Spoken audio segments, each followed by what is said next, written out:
Barry Rivers is online. Hi, Barry. Hey, how are you? I'm great. How are you? Good. Having fun here in Maui, California. The weather's been between 83 and 92. That's very, very hot. I just finished an interview here with Maui no Ka'oi. You know Diane. Sure. Hey, Diane. How are you? Hi, Barry. And the managing director here at AMPAS. So we were just talking about the 20th anniversary of Maui no Ka'oi magazine. But now I bet, L.A., you said you were there trying to get things together. The FirstLight screenings are starting up here on Thursday, and I guess you're still getting some of the important movie studio people, and you're hanging out with some of the heavy Hollywood types. They won't leave me alone, Cindy. What can I tell you? We're just having fun here. We're just getting some work done. And November's nailed down, and December's probably 90+% nailed down, and we just have a couple more things we just want to finalize, and then we're good to go. Most of the schedule is actually up on the website right now for people to see, as far as both November is complete and December is pretty much there. Well, and of course, you have been now for a while. I think this is the 18th year for FirstLight, right? That's right. Mm-hmm. And every year you go, I don't know if I'm going to do this again. That's true. Honestly, my kids have been begging me for years just to take a break and go skiing, which we've done previous to the FirstLight Monster. And I was going to do that this year, actually, but we had so many big films offered us with so many household names of A-list stars and quality directors, and I just thought, you know what, this is just too good to pass up. So that's how FirstLight happened this year. In fact, I don't know, there's a great little site I just want to turn people on to that I enjoy going to. It's called Mic, MIC.com. Huh. Or maybe pronounce it Nick.com. I'm not sure how they pronounce it. It's sort of an abbreviation for microphone, as in they're telling stories. Anyway, it's a great site, and today, the lead story when I first saw it, which was about 4:30 in the morning here in L.A., I was up early, but there's an Oscar 2017 prediction story that people have to scan down a little bit to see today. But we have 5 of the 7 films. Wow. The other 2 we just don't have because of format restraints. But other than that, they include... I don't know. Where do you want me to start? I'm just pretty psyched. We got some great stuff. Well, we should mention that your predictions and your films have. I think you've always shown the Academy Award winner of the year, I believe. There's only one year that we didn't, when one of the studios that had the film that won Best Picture, which was Birdman. They just insist on showing the format that the MAC doesn't have, and festival can't really afford. It's almost $100,000 or so to get it. For, as little as we use the facility these days. Yeah. Doesn't really make a whole lot of sense. It's super expensive to rent. It's called DCP. But in any event, so other than that one film, I should say, in the previous 17 years, we've had every single Best Picture winner. We've had, I did the math the other day, just shy of 200 Best Picture nominees and literally thousands of other nominations in all the different categories and hundreds and hundreds and hundreds of films. So this is the best stuff of the year, and I like to say the best film of the year, the best time of the year, the best venue on Maui, and that's kind of what FirstLight started out to be, and what it's called become. And it is for a reason that's interesting. A lot of the Hollywood and celebrities and stars do come to Maui, and over the holidays, and especially in December, they want to see films, and it's a whole different experience. I know they can get it DVD or they can get it online, but it's very different watching on the big screen at the MAC. Versus... Well, more importantly, frankly, I think these days, especially given what's gone on in the last 10 days or so, it's more important to be watching it in a community of like-minded and not always like-minded people who share the experience of seeing a certain film about a certain topic and really have a chance to sort of talk it through and figure out what they really think about it after maybe seeing it from another point of view. And that's the juice that keeps me running to pull this thing off every year. I think it's really important, and there's going to be more so going forward, that people really open up rather than shrink the windows in which they look at the world, and FirstLight is very much about that. Well, you've always committed yourself to life-affirming films, but I think in the last 20 years, the life-affirming films sometimes have had a hard time compared to what has been out there with violence and anger and destruction things that and some of the animation, some of the things are just going, that's not a life-affirming film anymore. Right. Well, I had to make a decision when I decided to do FirstLight to honor the commitment that I made, that Stella and I made, that the festival has made, all the Ohana's people have put it together every year, and the volunteers, to the presentation of compassionate vision and life-affirming storytelling. And that is what the finds June. That said, I don't prefer to be an ostrich. I'd rather sort of be, flying through the air, seeing what's really going on. So come each holiday season when we do FirstLight, I very much expand the purview to be the films that the studios and the independent distributors who manage to get distribution feel are the best films of the year and the most award-worthy films of the year, and the ones that they're spending real money on to try and spread the word about how good they are, and either as a film overall, or in particular categories, best actor, actress, director, and so forth. So, that way you really get a look at what's going on in the world. It's not all sunshine and light. There's a lot of that. La La Land is a wonderful film about two people trying to make it in L.A. It stars Ryan Gosling and Emma Stone. That's a December That's film. a December, I think, right? Yeah. So we should maybe talk about November. But let's talk about Thursday because, it's just a couple days away. It's so soon. It's almost like a wake-up call. It's like FirstLight already. But this Thursday is your first day, and you have a full day. You start at 3 o'clock with and I wouldn't have known about any of these films you're showing on Thursday except through you and reading. Because, I try to keep posted, but I haven't lived in Hollywood in I don't know how many years, 30 years at least. But so I'm kind of out of the loop, but you're in the loop, thank God. So let's go down the list of films. And people may not have ever heard of these films before. Some you may have. Okay. But people need to trust you, Barry. I know that's a word that they throw around in Hollywood and Beverly Hills a lot. I used to hear trust me. But in this case, they really need to trust you. And, you've told me many times that you do. So I do. I appreciate Absolutely. that. And I hope other people feel the same way, at least about the film picks. I don't get too hung up on what they think about me as a person. I just try to do my best. We love you, Barry. We love you, Barry. Come on, everyone here in the studio. We love you, Barry. Okay, right back at you. All right, so here we go. So there are 2 days of, let me say this. There are 8 days of FirstLight this year, 2 in November, on November 17th, which is this Thursday, and November 22nd, which is next Tuesday. And there are 6 days in December, which are the 13th, 20, 22, 23, 27, and 28. So I know that's a lot to remember. Don't worry about it. We're going to start to really get the word out with emails and Facebook posts and flyers and the whole thing. So in any event, on the first day of FirstLight, this Thursday, November 17th at 3 p.m., we're showing a wonderful animated film. We have about 4 or 5, by the way, of the films submitted for Best Animated Feature this year. It's just one of those years. And this film is called Kubo and the Two Strings.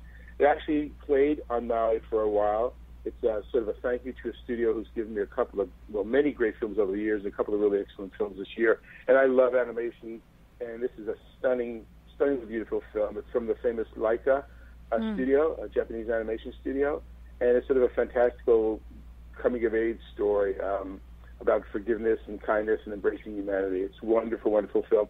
By the way, all these films and their posters and their trailers and their synopses can be seen on the MauiFilmFestival.com site. You just go to that address and click on the link on the upper left of the navigation bar that says FirstLight Schedule. Definitely worth seeing the trailers. Yeah. And we didn't mention Charlize Theron and Matthew McConaughey do the voices on this one. They do a couple of voices. George Takei, who people have heard a lot from lately, he's a wonderful guy. Kari Hiroki Tagawa also is a Japanese actor who participates as voice talent. So it's a great film. Again, that's 3 o'clock. By the way, I want to say we have more films for younger people than ever this year. Good. We have, I think, 4 PG films and 9, I think at last count, PG-13 films. We have a special single ticket price of $10 for those kids if they'd like to come along. Frankly, I said to a friend the other day, if someone has a couple of kids, they can bring the kids for less than they have to pay a babysitter. So we're hoping to see more kids for sort of age-appropriate films. That price, by the way, is only good, like I said, for PG and PG-13 films. Anyway, so Kubo's at 3 on Thursday. At 5, we have an amazing movie produced by a good friend of mine, and a lot of people in Maui know him and love him. His name is Mark Turtletop. He's one of the producers of Little Miss Sunshine, won the Academy Award for it, actually. So Mark's one of the producers on this film called Loving, extremely timely. It's based on the true story of a man and a woman who fell in love in the South in the 50s, mid-late 50s. His name, if you can believe it or not, his surname was Loving, and the case went to the Supreme Court. I believe the title of the case was Loving versus Alabama or Mississippi. I forget which. I think it was one or the other. We should throw in there, you didn't mention that a part of the reason, obviously, he fell in love, but he was trying to get married, and interracial marriage was illegal at that time. Well, he got married. They got married in Washington, D.C., and then when they went back home, they were both thrown in jail. And they were thrown in jail? Oh, I didn't know that. They were thrown in jail, and I believe the ACLU took the case on, and that's the case that sort of disassembled the lack of the right to marry between people of different races, which until then was law in many states the film's called Loving It. Stars Joel Edgerton and Ruth Negga. Ruth Negga is an actress whose name you probably haven't heard before. She was the darling of Cannes. She just knocked people out with her performance. It's a very subtle and beautiful film, and really the case that they took to the Supreme Court is where the right to marry, between whoever and whoever, gay people these days, and earlier on people proposed, was upheld and became the foundation of marriage rights for all Americans, all America rather. So that's 5 o'clock. That's Loving. 7:30. If people last year saw Whiplash with Miles Teller, he played the drummer to. Yes, great performance, and he got an award for that one. He got the Academy Award. No, he didn't actually. Oh, I thought he did. Simmons, the guy that played his teacher, a really sort of hard-edged teacher, got the award. I don't think Miles was even nominated. I could be wrong. I apologize if I am. Yeah, he was great. But the two of them. It's based on a true story about a boxer. This is one of those boxing films that's about way more than boxing. It's about inspiration and love and loving what you do enough to risk everything for it. So after winning a couple of world title fights, he had a near-fatal car accident that they told him that they could. What do they call it? When they put the spine back together? I'm forgetting the word right now. They can sort of they can seal the spine. That's not the right term. Fuse but it? he decided not to do it. He wanted to go back to the ring. Is it fused when you fuse the spine? He does. It's a great trailer. If you like any of those Rocky films, or if you like Creed or any like really smart boxing film, this film is worth taking a look at the trailer. You can make your mind up from there. And then at 9:30. Oh, wait! Stop on that one. Wait. Let's back up. Very. Let's back up. You didn't tell the whole story on that one. It's such an important story because we've been talking this up on the radio. He had that car accident. They didn't know if he'd even ever recover, but he not only recovered, but he won. He came back and won within a year the title. Right. Okay. Incredible. Yeah. And it's a true story. Yeah. So anyway, that's a really, just take a look at the trailer. Forget that it's about boxing. If you don't like boxing, you don't like sports films. This transcends that. This film really transcends that. It's getting a lot of buzz. These guys have been all over the late night talk circuit for a good reason, because the performances are just that good. Mm-hmm. It also stars Aaron Eckhart, who people may remember from Thank You for Smoking and a bunch of other films that he's been in over the years. He's unrecognizable, basically, on a quick glance in this film. And he plays his trainer. So that's a 7:30 film. By the way, Kubo's rated PG-13, as is Loving. This is an R-rated film, believe for this. And the next film is an R-rated film. It's called Moonlight. This was the hit of Sundance and Telluride. Really?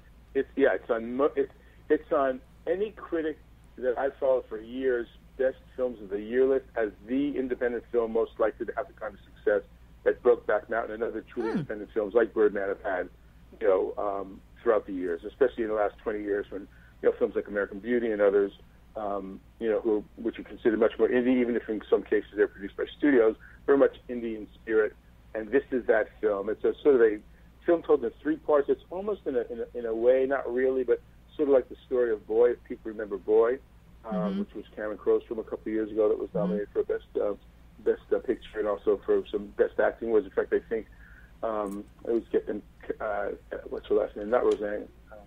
Cox. I'm forgetting her first name. She starred in the film as the mom. She got the Best Supporting Actress award that year. In any event, this story is about a young African-American growing up at 3 stages of his life, directed by Barry Jenkins, stars Ashton Sanders, Naomi Harris, and Trevante Rhodes, and it just has been getting reviews beyond description. It says, in pivotal moments during these 3 different time periods, it explores the ecstasy, pain, and beauty of falling in love and creating a meaningful life, set against the backdrop of the war on drugs era in Miami. It was a play originally, and then someone saw it, just flipped out over it, and eventually acquired the rights to it for a film, and now they've made this amazing film. It's kind of late. It's at 9:30, so got to take a nap to make that one. Yeah, for Maui people on a Thursday night. But you know what? I mean, it's lovely to kick off the FirstLight Academy screenings, the 18th annual one, with a full day of great films. I mean, really. So we do want to mention that a lot of people like to get the Fast Pass because, you can just, with the Fast Pass, you could literally just stay in there, or you can go with people, and you can also give a Fast Pass and have 4 clicks and then have 2 other people go with you or 3 other people. It saves money. It saves $8, I think, if you get the Fast Pass for 4 movies. Well, let me just say, I talked about the single tickets for kids this year being 10. We have single tickets for adults that are 14. So if you were to come 4 times and buy a single ticket, it's $56 if you buy the pass. It's $48. It's nice that you save a few bucks, but frankly, we just want more people in the hall, and this is one way to do it. It just makes it more of a community sort of shared and experienced event when it is that. So anyway, so that's why we like people to buy the pass. It really, I think, it makes it easier for people to come. And like you said, you can share with family and friends, however you want to use those 4 clicks. You, your wife, your dog, and your parakeet can come, or you can, whatever, however you want to do it. I want to see the films for dogs. I want to see those. No, we're bringing our dog. We're bringing our dog down there this year. That's it. Did you get? How's your dog doing? Candy's going to kill me at the back. Just kidding, Candy. Consider it your heart exam for the day. What? Cindy? Sorry. Yeah, but I also want to remind people they should go to MauiFilmFestival.com. And because not only can you share this, the Fast Pass is a great gift. In fact, I've given Fast Passes to people as holiday gifts because, most people I know love going to these great movies there. And so, it's a really lovely gift to give to people. Yeah, thanks. It's a chance to just sort of, see people you haven't seen for a long time, meet new people. We're trying to figure out an easy way to maybe have the line, maybe not form the long line that it has for years. We're trying to keep we're big fans of the Beehive. We want people to sort of, serpentine through that area where people are buying, having a drink or having a little something to eat. I just think it sort of coalesces the energy. So we're going to make our best effort to do that. It sort of depends on people behaving well, meaning they don't cut the line, because it's not as easy to keep a nice straight line if you do that. Yeah. But I know people will be respectful. I hope at least they will of other people's, sort of more timely arrival, and just sort of make it work. I think it's really important that we just keep that sort of little particle accelerator buzzing that I still think of it as a candlelight cafe. That the candlelight cafe is, albeit in the courtyard. And also, for people that don't know the MAC, the courtyard has a beautiful IMPA-inspired roof now. You can see the stars. It's like a lovely spot. There's the whole thing. Yeah. Anyway, so there's that. Okay, and just as long as I got you on, we will do an update. But the 22nd is the next one, and there's some huge, big name films on the 22nd. We have about 5 minutes, but I know you've got I'll be real quick. The Brad Pitt one. First film is called Patterson. It screens at 3 p.m. It stars Maui Film Festival honoree Adam Driver. It's a film from indie film legend Jim Jarmusch. It's a beautifully and closely observed film about a poet/bus driver and his quirky wife's lives. BuzzFeed, who I know people read online and so forth, they buzzed it as a lovely fable about the fragile, fruitful, and occasionally fraught relationship between creativity and everyday life. I know that and don't one. We all know it. I know that one yes. So then 5 o'clock. This is also one of the most highly critically acclaimed films of the year. It's called Manchester by the Sea. Matt Damon produced it. He actually had the lead role until a conflict came up in his schedule. He couldn't do it. He gave it, offered it rather to Casey Affleck, who's Ben Affleck's brother, who's been in a lot of great stuff. So he and Lucas Hedges, who's sort of a somewhat newcomer, he's done other things. He plays a young man. Lucas Hedges does. The film also stars Michelle Williams, by the way. He plays a young man who is sort of given to Casey Affleck to raise after his dad passes away. Casey Affleck was this young guy's dad's brother, and it's from director Kenneth Lonergan. People may know him from the film I always forget the name of, and I love with Laura Linney and Mark Ruffalo, where he's the ne'er-do-well brother, and she's trying to be the responsible parent to her kid. I just always forget the name of that film. I got to get a tattoo. That's going to be my one and only tattoo. Just not remembering it. Anyway, it's set in a seaside New England fishing village. It's initially sort of a heartbreaking film, but ultimately really heart-opening and heartwarming. Sort of a man who begrudgingly becomes guardian to his brother's son, as I said. Rotten Tomatoes not one to have a soft heart about subjects like this. Called it deeply poignant, unexpectedly funny, and an exploration of familiar love, community, sacrifice, and hope. And then last but not least, real quickly, all I have to say is Brad Pitt, and Brad Pitt, yes. Allied. Robert Zemeckis' new film called Allied. It's a thriller and a suspense drama set against the background of military intelligence following the Second World War. Brad Pitt and Marion Cotillard fall in love, and complications ensue. I'll just leave it at that. But it's a really powerhouse film. And it's a film we had before hit the screens on Maui. Did it from Manchester by the Sea. Did it from Patterson. did it for Moonlight, did it for Bleed, like for this, did it for Loving. I mean, this is really, you want to see stuff on that wonderful screen. You want to see it first this year. This is the place to do it first. You got some Maui premieres for sure, and you got some world premieres coming up too? Those, not so much that, but, honestly, Maui premieres are just fine for me. Yeah. Where I live. Yeah. So, yeah. Well, I have to thank you because I know there's a lot of work involved in it, and I'm impressed by what you described. And it's always helpful, Barry, to have you go down the list of films because a lot of people don't know these films. They haven't heard the names of these films. Of course, we've heard of Allied and I think Manchester and maybe one of the... But you telling us about it really does help. But, again, go to MauiFilmFestival.com because the trailers really, truly will speak to you. And there's so many great films. Sometimes you can't go to all of them. So make your decisions and make sure you take time to put aside time to go and come out and see these excellent films. People are always so happy after they go to these films. I would ask one more thing for people into Instagram or Facebook or even Twitter. Please follow us. It's the best way we can keep in touch with you, especially if things change and occasions, schedules have to change a little bit. It's the easiest way to get to you so you're not coming down and not finding something there. I want to be clear that does not happen very often, but it sure is nice when you get a heads up about something like that. Absolutely. We've never given your emails to anyone else for almost 20 years now, plus actually more than 20 years doing the overall festival. So, that would really be kind of great for us to know that we're really reaching people who want to be reached by the stuff that we're up to. And, that's kind of, I promise, I totally promise, I'm going to have a Valium IV hooked into me next time I go through the next film studio. I'll be talking a lot slower. Okay. Well, thank you so much for calling in. I thank you so much, Barry, and we love you, and we'll talk to you again. We're going to have a few more interviews, so have fun in California. Thanks. Bye-bye, Diane. Bye-bye. Bye. Bye. And speaking of that, we want to mention just in the last 10 seconds here that Maui no Ko'oi Magazine's on Facebook, too. A good way to follow, right? Yes, we are. I don't think I'm on anymore. Yeah, you are. Oh, I am. Your headsets are on. How do they find you on Facebook? You can just search Maui no Ko'oi and it should pop right up. We have Facebook, we have Instagram, we have Pinterest. And again, on MauiMagazine.net, we have some web-exclusive videos. So basically what that means is we enhance some of our print stories with videos that relate to that story. So it's another way to kind of get a more round picture of the writing. Well, thank you so much for coming in. It's a pleasure seeing you and talking to you, and happy anniversary. Thank you. Thank you so much for having us. It's been a real pleasure. Aloha. Appreciate it. Aloha. Appreciate it. Aloha. Appreciate it. Aloha. Appreciate it. Aloha.